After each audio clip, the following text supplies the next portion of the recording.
Good morning, listeners, and welcome to the Trade Talk podcast. Listeners, again we saw huge amount of sell-off in the US markets. Nasdaq and Dow Jones closed more than 2 to 4% as compared to their previous close.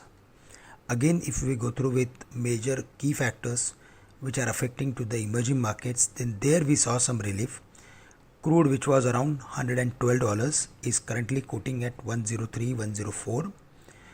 Dollar index is below the levels of 104 and 10-year bond yield is also trading below the level of 3.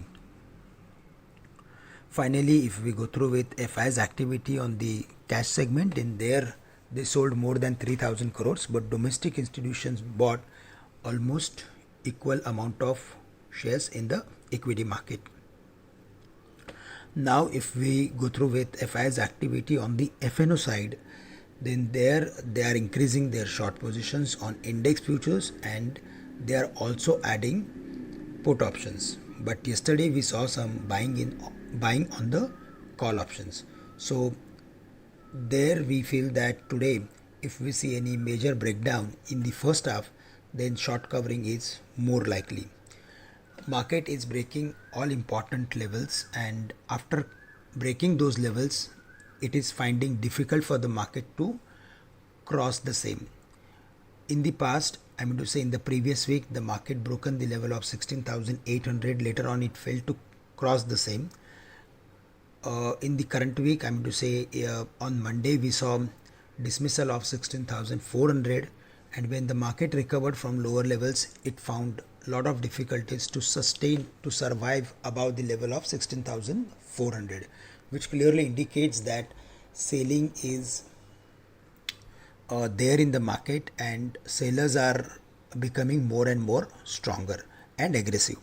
So today if we see the market is breaking yesterday's lowest level of 16,140, then the chances of hitting 16,000 would turn bright, where the market is having excellent support.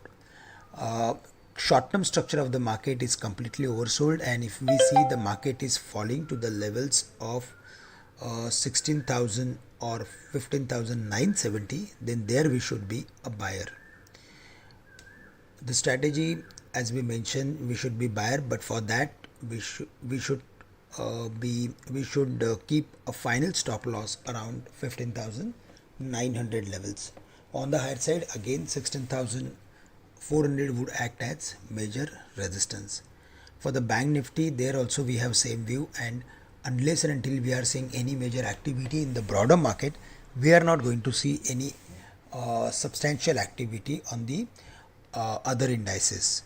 Sector specific, we need to focus on technology companies as well as select financial companies, as these are the stocks where we are seeing some value, and most of them are available at crucial and important support levels.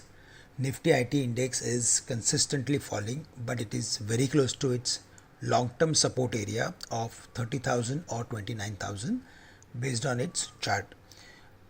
In brief, we need to be a select buyer in technology as well as financial companies with a medium to long-term view, and if the market is available at 16,000, then certainly we should be buyer in these companies.